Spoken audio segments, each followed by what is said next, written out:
Look at this low-class riffraff bringing her sick kid here, like she owns the place.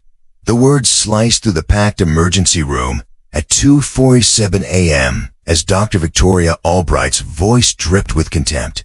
She stepped back, hand pressed to her mask, performing disgust for the crowd as though Eleanor Hayes and her feverish little boy were diseased intruders. Gasps rippled through the waiting patients. A security guard shifted uneasily. 3 phones lifted to record, and an 8-year-old's trembling voice whispered, "Mama, can we go home now?" Dr. Albright sneered, not without $2,000 cash up front. But she didn't know. The woman she had just humiliated was about to turn this hospital upside down. The emergency room had transformed from a place of quiet suffering into a stage where every breath and every glare felt amplified by the glow of phone screens. Eleanor could feel dozens of eyes drilling into her, some sympathetic, others hungry for drama, but all caught in the magnetism of the moment. Her son's head was hot against her collarbone, his uniform shirt damp with sweat, and with every shallow exhale, she felt her patience thinning to a razor edge. Dr. Albright, however, thrived on the spectacle. She raised her chin, speaking as though she were lecturing a courtroom audience. This is what happens when the system is abused. People who don't belong here, clogging our emergency services, trying to cheat their way into care meant for actual paying patients. Her words sliced the air, landing like insults on the ears of construction workers, retirees, young mothers clutching toddlers. A ripple of anger spread across the room, but no one moved. Phones captured everything. Comments scrolled faster. "This is systemic bias. Get her fired. This is live proof." Nurse Sophia Ramirez stood near the supply cart, her heart pounding in conflict. 6 years in this ER had taught her to read people in seconds, and nothing about Eleanor Hayes aligned with Albright's narrative of fraud and fakery. The blazer, the composure, the subtle cues of someone used to commanding a room. It didn't fit the profile of a desperate con artist. Yet Sophia stayed quiet, fear of reprisal rooting her to the floor. Security guard David Miller, stationed near the entrance, wrestled with his own hesitation. His daughter was the same age as Liam. The thought of her being turned away in crisis twisted his stomach into knots. But protocol and paycheck had changed stronger men, and for now, he only shifted uncomfortably, eyes flicking between Albright's rigid posture and Eleanor's steady defiance. Then came the moment that cracked the performance. Eleanor lifted her phone, pressed a contact, and spoke with absolute clarity. "Sarah, this is Eleanor Hayes." "Yes, that Eleanor Hayes. Bring the legal team to City General immediately." For one breathless instant, silence swallowed the room. No coughs, no whispers, no beeping monitors, just a collective pause of people realizing they'd stepped into something far bigger than an ER waiting room squabble. Phones zoomed closer. The live stream chat erupted. "Wait, did she say Hayes? Sterling Health Group. Is this real?" Dr. Albright's smirk faltered, the sharpness in her eyes dulled by something colder, fear. She tried to laugh, a brittle sound. "Sterling Health Group? You expect us to believe you're employed there?" But Eleanor didn't flinch. With deliberate precision, she reached into her handbag and withdrew a business card. Navy, gold embossed, gleaming under fluorescent light. Eleanor Hayes, Chief Executive Officer, Sterling Health Group. The card trembled in Albright's grip as whispers turned into open murmurs. Everyone in the medical field knew that name. 23 hospitals, 4 states, billions in revenue. The livestream counter surged past 10,000, comments firing like sparks. "Oh my God, she owns half the industry. This doctor is finished. We are watching a career die live." And still, Eleanor's voice was calm, low, steady as a drumbeat. "That's only the beginning of who I am." The sterile air of the emergency room turned electric as the words Sterling Health Group rippled outward like shock waves. Every patient in the room leaned closer, The once passive crowd now transformed into a silent jury. The business card gleamed under the fluorescent lights, its embossed gold seal undeniable, its corporate weight crushing the flimsy accusations that had been hurled minutes earlier. Dr. Albright's fingers shook as she clutched the card, her once smug expression cracking like porcelain under a hammer. She opened her mouth, but no sharp retort came. Only a faint stammer swallowed quickly by the roar of phones buzzing and live stream comments exploding in real time. On screen, hashtags were already forming. Hashtag ER discrimination. Hashtag justice for Liam. Hashtag systemic bias. The viewer count surged past 15,000, climbing faster than anyone could refresh. Local community groups picked up the stream. Screenshots shot across Twitter feeds. TikTok stitched clips into viral reels. A digital storm was gathering, and the hospital was at its eye. Eleanor didn't bask in it. She didn't even glance at the cameras. Her focus never wavered from her son, who whimpered softly against her shoulder, his fever climbing higher, his small body trembling. She whispered, "Stay with me, sweetheart." Her words audible enough for the crowd, soft enough to pierce like truth. Brenda Larson, the night administrator, finally stepped forward, her voice trying to anchor authority. "Mrs. Hayes, if that's truly who you are, we can move to a private consultation room and discuss this matter with dignity." Her tone was polished, but her eyes betrayed panic. Eleanor turned her head slowly, locking eyes with the woman who had backed Albright just moments earlier. "Discuss whether my child deserves medical care, or whether I qualify as human enough for your policy manual." Her question landed like a verdict. The room exhaled in unison, a release of collective outrage that Brenda couldn't smother. Nurse Sophia Ramirez's throat tightened. She had seen discrimination play out quietly before, in subtle delays and silent shrugs, but never had it been dragged into the open under such unforgiving light. The livestream counter leapt past 20,000. Phones were no longer hidden. They were raised openly, defiantly, as though documenting history.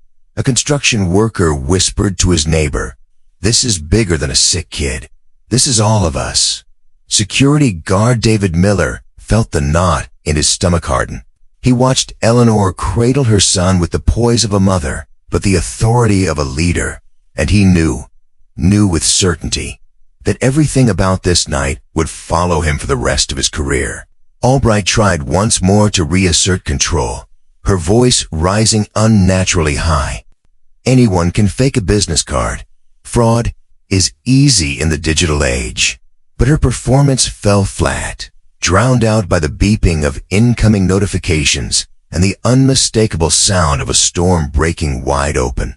The live stream hit 25,000 viewers. Local newsrooms were watching. The hospital's own PR director's phone was vibrating nonstop in a forgotten office upstairs. And in the middle of it all stood Eleanor Hayes, calm, unshaken, holding both her child and the fate of an institution in her steady hands. From treatment room 7, the sound of latex gloves snapping against wrists announced the arrival of Dr. Alex Liu. Fresh from suturing a construction worker's arm, he stepped into the chaos and froze, his gaze locking on the golden boss business card trembling in Albright's hand. Recognition hit him instantly. He had trained at Sterling Memorial, had read Eleanor Hayes' name on every wall of influence in the medical network. Now here she stood, cradling a sick child, being publicly humiliated by his colleague. He moved quickly, voice steady, professional, cutting through the noise. "Mrs. Hayes, I'm Dr. Liu. May I examine your son immediately?" Relief flickered across Eleanor's face for the first time that night. "Please." His fever spiked dangerously an hour ago. Severe headache, neck stiffness. But before she could finish, Dr. Albright lunged between them, her voice shrill. "Absolutely not. I am a senior attending physician. I decide who gets treated here." Her body language was defensive, almost frantic, as if she could build a wall with her own frame. Dr. Lou's jaw tightened. Victoria, this child requires immediate evaluation. His symptoms suggest meningitis. Every second matters. Albright's laugh was brittle, echoing across the waiting room. Meningitis? More likely fraud. I've seen her kind before, but her words no longer carried the weight they once did. Around them, phones captured every angle, comments scrolling so fast they blur. This doctor is insane. She's blocking treatment. Call the health department now. The live stream surged past 30,000 viewers. College students rose from their seats to form a semicircle around the primary streamer, protecting him like he was holding evidence in a courtroom. An elderly woman wiped silent tears, whispering prayers under her breath. A man with bandaged hands clenched his fists in solidarity. The emergency room was no longer just a waiting area. It had become an amphitheater of justice, and Dr. Albright was center stage, unwittingly digging her own grave. David Miller felt his decision crystallize. With deliberate slowness, he removed his two-way radio from his belt and placed it on the desk. The click echoed like a gavel strike. The ER no longer felt like a medical ward. It felt like a courtroom where every smartphone was a witness stand and every comment a jury verdict. 90,000 viewers had swelled into a digital mob, their outrage spilling across platforms, their words branding Albright and Larson guilty before they could even breathe. Eleanor let the silence stretch, her gaze fixed on Albright until the older woman squirmed under the weight of it. Then, in a tone so steady it froze the blood, she delivered the sentence. Dr. Victoria Albright, you have exactly one choice to make tonight. Resign immediately with a neutral letter of reference or be terminated for cause with a federal discrimination lawsuit that will follow you to every hospital in this country. Gasps ricocheted through the room. Albright's lips trembled as though forming words, but nothing came. Her mask sagged against damp cheeks, her eyes darting to Brenda for rescue. But Brenda was already unraveling, sinking in her chair, fumbling at her phone like it might conjure a way out. Eleanor turned her attention with surgical precision. Brenda Larson, you enabled this violation. You threatened to expel a critically ill child. You enforced discrimination with cowardice disguised as policy. Your contract includes a morality clause. Section 4.3. You know exactly what that means. Brenda's face blanched white, her hands shaking so violently that her phone clattered to the floor. Please, she whispered, but the word was lost beneath the rising tide of voices from the waiting room. Patients stood now, no longer passive onlookers. The construction worker raised his bandaged fists in solidarity. The elderly woman whispered blessings through tears. 3 college students filmed from different angles, their footage already stitched into viral compilations across TikTok and Twitter. The live stream counter soared past 120,000. International news outlets clipping the feed for breaking coverage. CNN picking this up. BBC reporting live. She just ended their career was in real time. Albright tried one final defense. Voice shrill, desperate. I've practiced for 25 years. Thousands of patients. You can't destroy me over one misunderstanding. But Eleanor's reply was as merciless as a gavel strike. You destroyed yourself when you decided my son's life was worth less than your prejudice. That was your choice. This is mine. The room erupted in murmurs that felt like applause without clapping. Brenda collapsed against the desk, eyes glassy, realizing 2 decades of administration had just evaporated in a single hour. Albright's mask slipped entirely, revealing not authority, but fear, not superiority, but desperation. And in the center of it all stood Eleanor Hayes, immovable, unshaken, holding her son in one arm, and with the other, reshaping the fate of an entire institution in front of the world. For all the thunder of corporate revelations, one truth pressed hardest on Eleanor's heart. Liam's shallow breathing and the heat radiating from his small body. The boy stirred weakly in her arms, whispering, "Mama, my head hurts." His voice was so faint, cut through every ounce of triumph like a blade of sorrow. Eleanor's steel composure softened, and for the first time that night her power bent fully toward what mattered most. She looked past Albright, past Brenda, past the swarm of cameras, straight at Dr. Lou. "Doctor, my son requires treatment now. Will anyone here dare stand his way?" The path cleared as if parted by an invisible hand. Nurses stepped aside. Patients leaned back. Even the security guard gestured reverently toward the hallway. Dr. Lou wasted no time. "Treatment room 12, immediately." His voice carried urgency, authority, and finally, relief. He signaled to a team of nurses who rolled equipment into place with newfound determination. Energized by the clarity of purpose Eleanor had restored, Eleanor carried Liam forward, her heels clicking like drum beats of inevitability. As she passed Albright, she paused only for a heartbeat, her voice low, precise. "This is your last moment of relevance, Doctor. Choose wisely." Then she swept past, leaving the once feared physician trembling in the shadow of her own disgrace. The live stream captured it all. The quiet rebuke, the sick child carried with dignity, the ER transformed into a corridor of judgment. Viewer count spiked past 150,000, comments cascading. "This is bigger than any drama on TV. International news is here." Al Jazeera just picked it up. She's saving her child and exposing corruption at the same time. Inside treatment room 12, Dr. Lou moved with swift professionalism.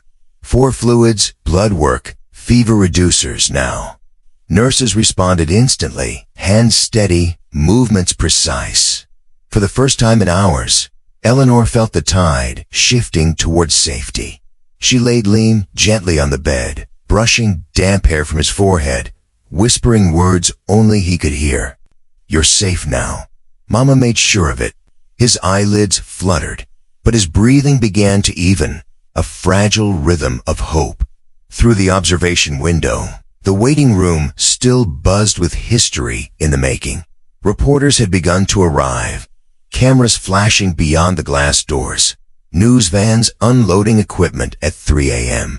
The world outside was catching up to what thousands had already witnessed online. But inside that sterile room, all that mattered was the boy on the bed and the mother who had turned an ER into a battlefield to save him. 45 minutes later, the storm inside Liam's small body began to break. The 4 fluids dripped steadily. The fever reducers worked their chemistry, and the boy's flushed cheeks softened back toward their natural tone. His breathing steadied, and his tiny hand loosened its desperate grip on Eleanor's sleeve. For the first time since leaving Willow Creek, relief washed over her like a tide, brief, fragile, but undeniable. "Mama," Liam whispered, eyes half-lidded, "I feel better." The words almost buckled her knees. She leaned down, kissed his forehead, and whispered back, "You're safe now. Rest." But outside the glass of treatment room 12, the world had changed. The waiting room was no longer a chaotic holding pen for patients.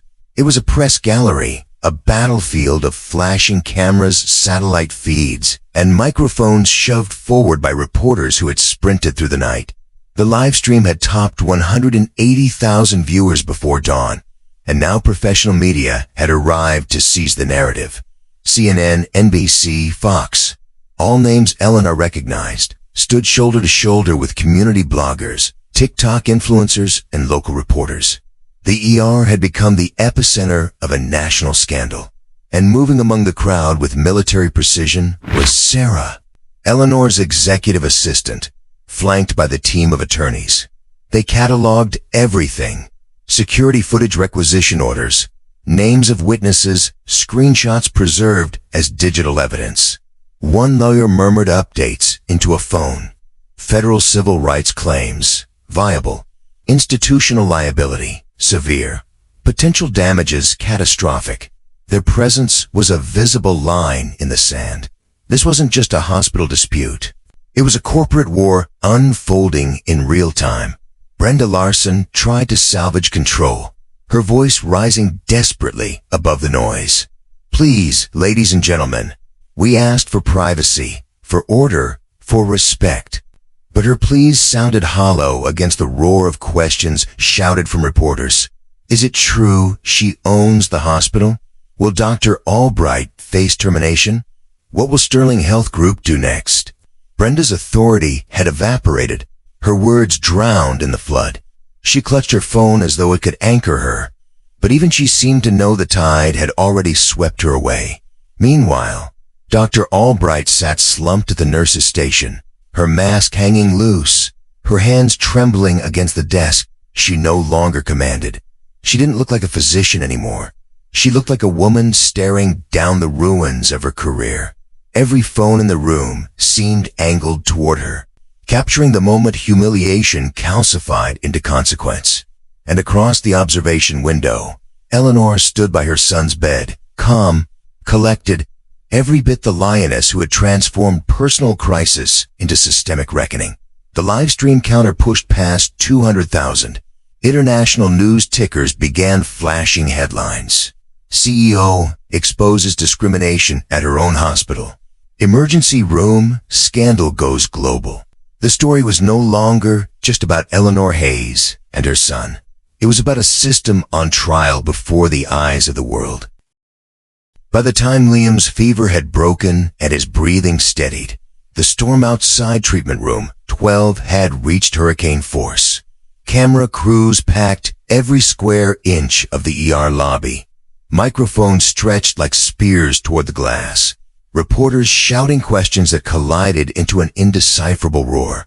But when Eleanor stepped out, cradling her son wrapped in a thin hospital blanket, the room fell into a hush. Authority radiated from her, not the frantic kind born of anger, but the calm inevitability of someone who knew the ground beneath everyone else's feet belonged to her. She paused just long enough to let the silence breathe, then spoke, not to the cameras, not to the administrators, but to the crowd of ordinary patients who had borne witness to it all. Tonight, she began, her voice steady, amplified not by microphones but by conviction. A child was denied emergency care, not because of policy, not because of capacity, but because of prejudice. Her words struck like thunder, each syllable ringing with quiet fury. That ends here. The reporters surged, questions tumbling over one another. Mrs. Hayes, will you fire the staff involved? Are you pursuing federal charges? What happens to City General now that the truth is out? Eleanor lifted her chin, her gaze sweeping over the forest of cameras. What happens now is reform. Immediate and uncompromising reform. Bias will not decide who lives and who suffers inside my hospitals. The Hayes Protocol, zero tolerance for discrimination, begins today. The phrase landed like an earthquake. Phones buzzed. Tweets fired off in real time. The Hayes Protocol? She's creating a new standard live on camera. History is being written in real time. The live stream viewer count surged past 250,000, trending worldwide. International subtitles raced to catch up. Spanish, German, Japanese, Arabic. The world wasn't just watching, it was listening. Behind her, Sarah stepped forward with a legal team, distributing packets to reporters with dizzying efficiency. Summaries of proposed reforms, statistics on systemic bias in healthcare, action plans already drafted and ready for implementation. It wasn't reactive damage control. It was a blueprint for transformation, rehearsed and waiting for this exact moment. The message was clear. Eleanor hadn't stumbled into this confrontation. She had seized it, weaponized it, and turned it into a catalyst. Brenda Marson tried once more, her voice hoarse. Mrs. Hayes, with respect, these matters require private board review, not public. But Eleanor cut her off with a glance so sharp it silenced the room. Brenda, your board reviews ended the moment you enforced discrimination against my child. This is no longer private. This is systemic, and the world deserves transparency. The crowd erupted, not with applause, but with something fiercer, the collective sound of justice catching fire. And through it all, Liam nestled against her shoulder, drifting into a peaceful sleep, unaware that his fever had ignited a movement poised to shake healthcare across the nation. By 4 a.m., City General no longer resembled a hospital. It looked like the command center of a breaking international story. News tickers around the globe scrolled Eleanor Hayes' name across television screens. CEO of Sterling Health Group exposes discrimination in hospital she owns. BBC and CNN cut live to the ER lobby. Deutsche Welle streamed simultaneous translations. Al Jazeera ran a cheering in bold red. The Hayes Protocol, zero tolerance for bias. Inside the hospital's executive suite, the board of directors had been forced into an emergency video conference. Faces appeared in grids, suits in Hampton Estates, penthouses in Chicago, beach houses in Miami, all connected by encrypted feed. They spoke in hushed, frantic tones. "This is catastrophic," one board member said. "Federal contracts, Medicare audits, our entire accreditation could be jeopardized." Another interrupted, "Or it could be transformative. The public is watching reform happen live." Eleanor has turned a scandal into a platform. On the ground floor, Sarah moved like a conductor, coordinating attorneys, media handlers, and hospital staff with military precision. She leaned close to Eleanor, whispering updates. "Board is online. Legal team has secured all footage. Witness statements cataloged. Federal senators already reaching out. This isn't just damage control anymore. This is legislative momentum." Eleanor nodded, her eyes never leaving Liam's resting face through the treatment room glass. The boy was stable now, his breathing steady, his fever broken. That single fact anchored her in the storm. Dr. Albright sat slumped in a corner chair, her resignation letter trembling in her hands, and signed but inevitable. Brenda Larson paced in circles, muttering about process and privacy, her voice drowned out by the endless click of camera shutters. The hospital staff whispered among themselves, some terrified, others quietly exhilarated. For them, tonight was a reckoning. At 4:23 a.m., Eleanor stepped into a side conference room where the emergency board call awaited her. 9 faces froze the moment her camera connected. No one spoke. Finally, she broke the silence. "You've all seen what happened tonight. You've all seen the evidence, documented, live-streamed, viral across the world. We can either be remembered as the institution that resisted reform, or as the one that led it." The directors shifted uncomfortably, some defensive, others calculating. But Eleanor pressed forward, her voice sharpened with conviction. "Dr. Albright will resign tonight. Brenda Larson will be terminated for cause before sunrise. Within 72 hours, we implement the Hayes Protocol system-wide bias detection technology, mandatory retraining, real-time accountability." One director frowned. "The costs? Millions of dollars." But Eleanor cut him off with surgical precision. "The cost of lawsuits, lost contracts, federal sanctions, and international disgrace will be far higher. Reform isn't optional. It's survival." The live stream counter outside the boardroom cost $270,000. Twitter exploded with hashtags. Hashtag Hayes Protocol, hashtag healthcare reform, hashtag justice for Liam. This was no longer a scandal about a single year. It was the seed of national reform, and the woman holding the reins knew exactly how to make it grow. By dawn, the hospital was no longer just a building on a city block. It had become the epicenter of a national reckoning. The live stream counter, which only hours earlier had shown a few hundred curious viewers, now pulsed past 500,000. TikTok feeds looped Eleanor's calm declaration. "That ends here." Twitter threads dissected every second of the confrontation, while Facebook community groups organized around the viral hashtag Hayes Protocol. Cable networks ran split screens.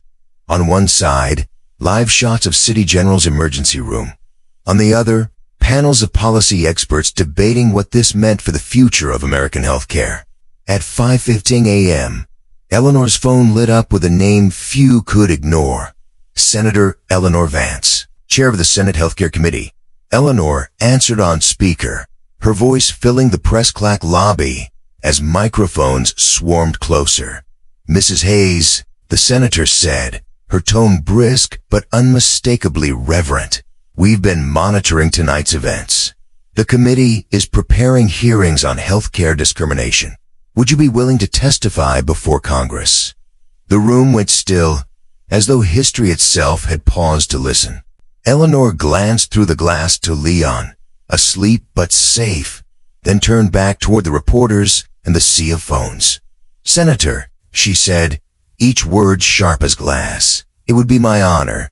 No patient, no child should ever face what mine endure tonight. If this system refuses to change on its own, then we will legislate change." The declaration detonated like a bomb. Reporters shouted over one another. Cameras zoomed. Live stream chats erupted with disbelief. "She's taking this to Congress. This is bigger than one hospital. This is national reform. History unfolding live." International outlets ran instant banners. "Hayes to testify before Congress on discrimination in healthcare." Behind Eleanor, Sarah distributed packets to the press. Draft proposals, policy frameworks, hard data. Not empty rhetoric, but actionable blueprints for a new standard of care. Dr. Liu, standing near the treatment room, watched in awe. Hours ago, he had been just another ER doctor finishing a shift. Now he realized he was standing at the birth of a national reform movement. Dr. Albright lowered her head. The inside resignation let her damp in her trembling hand. Brenda Larson clutched her purse like it was a lifeline, her career in ashes before sunrise. And still, Eleanor Hayes stood tall, her son safe, her words turning crisis into catalyst, her presence bending the arc of a nation toward accountability. The livestream passed 600,000. Hashtags trended in 20 countries.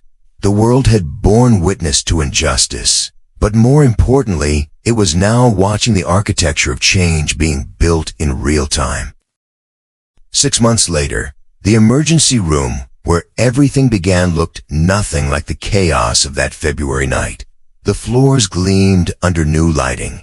The nurses' station had been rebuilt with glass partitions, and above the entrance hung a small bronze plaque, "In commitment to dignity, respect, and equitable care for all patients." Most visitors passed it without a glance, but every staff member knew what it meant. It marked the night when one mother's fight had changed the entire system. Dr. Victoria Albright was no longer practicing medicine. Her resignation had been followed by a state board review, and though her license remained technically valid, no hospital in the country would touch her. Viral footage of her sneer, her refusal, her words, "low-class riff-raff," had ensured that. She had been reduced to consulting on malpractice cases for a law firm, her career a cautionary tale whispered in medical schools nationwide. Brenda Larson's fate was no kinder. Dismissed for cause, stripped of benefits, her salary cut by more than half when she found work at a rural clinic. Her name had become shorthand in administration circles for cowardice under fire. Meanwhile, those who had shown courage thrived. Security guard David Miller had been promoted to hospital safety director. His defiant words, "Not when my daughter looks exactly like that boy," immortalized in training videos across the Sterling network. Nurse Sophia Ramirez was elevated to patient advocacy coordinator, entrusted with ensuring no patient was ever silenced again. And Dr. Alex Liu, the physician who had stepped forward when others shrank back, now wore the title chief of emergency medicine. His quarterly reports showed something extraordinary. In 6 months under the Hayes Protocol, not a single confirmed case of discrimination had occurred in City General. Patient satisfaction scores had soared by 73%, staff diversity had deepened, and other hospitals had begun copying their model. The movement had grown beyond Eleanor's reach, and that was exactly how she wanted it. 47 hospitals across 12 states adopted bias detection technology and transparency standards modeled after the Hayes Protocol. Medical schools rewrote curricula to include bias prevention as mandatory coursework. The American Medical Association endorsed Dr. Liu's training modules as national best practice. Congress had passed the Healthcare Equity and Patient Dignity Act with bipartisan support, and President Davies had signed it into law at a White House ceremony where Eleanor stood beside Liam, now fully recovered, smiling shyly at the cameras. What began as a live stream watched by a few college students had grown into an international case study. Over 15 million views, translated into a dozen languages, debated in ethics courses from Boston to Berlin. But for Eleanor, the legacy wasn't in the numbers or the headlines. It was in the simple fact that her son had been safe, that his fever had broken, and that his pain had not been in vain. The twist of that night had never just been that she owned the hospital. It was that she had chosen to wield power not for revenge, but for reform. And in the quiet of her office, months after the storm had passed, Eleanor Hayes would sometimes look at the frame plank taken from that old ER wall and remind herself, every empire begins with a single act of courage, and every reform begins with one person refusing to accept injustice. The story of Eleanor Hayes is more than a viral video, more than a scandal in a single hospital. It's proof that courage, when combined with conviction, can shift the ground beneath an entire system. What began as a mother defending her child became a movement that reshaped healthcare for millions. And yet, this isn't just her story. It belongs to every family that has ever been silenced in a waiting room. Every patient who has felt invisible under harsh fluorescent lights. Every voice dismissed because of how they looked or where they came from. Justice isn't always loud. Sometimes it begins in whispers. Mama, my head hurts, and becomes thunder when the world decides enough is enough. That night, Eleanor's power forced accountability. But what truly mattered was the love that fueled her fight. A mother's determination not to let her child suffer in silence sparked a fire that burned far beyond one building. And now, it's your turn. If you've ever witnessed discrimination in healthcare, or anywhere dignity was denied, share your story in the comments below. Your voice might be the one that helps someone else find theirs. Subscribe for more stories like this. Stories of resilience, of justice, of ordinary people forcing extraordinary change. Because the Hayes Protocol isn't just hospital policy. It's a reminder that systems only bend when people push. Every person deserves dignity. Every family deserves respect. Every story deserves to be heard. And sometimes justice delayed isn't justice denied. Sometimes it's justice amplified.